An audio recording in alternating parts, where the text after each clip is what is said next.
আসসালামু আলাইকুম সবাইকে। গতকালকে আমি একটা ভিডিওতে বলছিলাম যে গ্রাফিটি নিয়ে। তো গ্রাফিটি সবার আগে আসলে আলহামদুলিল্লাহ বলি, শুকরিয়া আদায় করি আল্লাহর কাছে যে আজকে শফিক রহমান সাহেব অন্তর্বর্তীকালীন যে সরকারের যে প্রেস সচিব উনি কথা বলছে। তো আমার খুব ভালো লাগছে। আমি মাত্র গতকালই বলছিলাম যে এটা আমার একটা মনের মনের কথা, যে আমি চাই না যে গ্রাফিটিগুলো মুছে যাক, দেয়ালে লিখনগুলো মুছে যাক। এবং আমি আমার বিয়ে মানে সরি জেনজির ভাইদের কাছে মানে ভাই বোনদের কাছে অনুরোধ করছিলাম যে আপনারা এটা নিয়ে কথা বললেন, মানে সরকারের কাছে করেন। মানে আমার কথা হচ্ছে এই গ্রাফিটিগুলো থাকতে হবে। এবং এটাতে যেটা মানে আমার এটা তো ছিল আমার মনের কথা, আমি গতকালকে বলছি।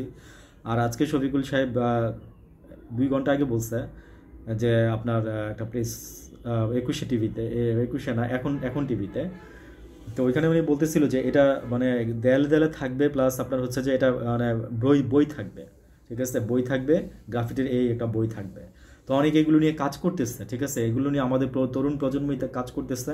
আমার কাছে দেখে জিনিসটা খুবই ভালো লাগছে। মানে আমি অনেক মানে আমার খুবই ভালো লাগছে।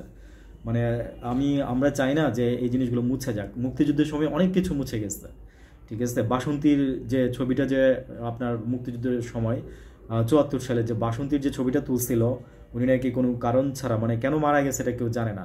তখনকার সময় এটা ইনভেস্টিগেশনও করা হয় নাই, বুঝছেন। তো বললাম না যে আজকে বাংলাদেশ নিয়ে ষড়যন্ত্র বা আদার্স অ্যাটসেট্রা অ্যাটসেট্রা যাই বলেন না কেন, অনেক আগে থেকে এগুলো চলতেছে, অনেক আগে থেকে চলতেছে। বা তারপর ধরেন কত কিছু তদন্ত আগে থেকেই হয় নাই বা নাই, ঠিক আছে, এগুলো তো আমরা জানি। মানে বাসন্তীর ছবি, মানে এই যে জাল দিয়ে একটা শাড়ি পরা মানে একটা ছবি একটা মানে তোলা হয়েছিল, বাট ওই লোকটা মারা গেছে বা মেরে ফেলছে বা হোয়াট এভার ইচ, মানে এই ব্যাপারে কোনো মানে তদন্ত হয় নাই। তো আসলে এই ব্যাপারগুলোকে আমরা জানতাম না অতটা ভালোভাবে। তো ঠিক আছে, তো আমি এই জন্যই কথাগুলো বললাম যে মানে যাই হোক, আমরা মানে এই সরকার যেটা করছে, গত সরকার মানে এরকম মানে কি বলবো যে মানে ভয়ানক। এই জন্য এগুলো থাকতে হবে মানুষের, এগুলো যুগ যুগ ধরে মনে থাকতে হবে, এগুলো মানুষের হৃদয়ে লালন করতে হবে, ধারণ করতে হবে। আমি এই জন্যই বলছিলাম যে এটা আমার মনের কথা ছিল, এটা আমার ফিলিংস থেকে বলছি।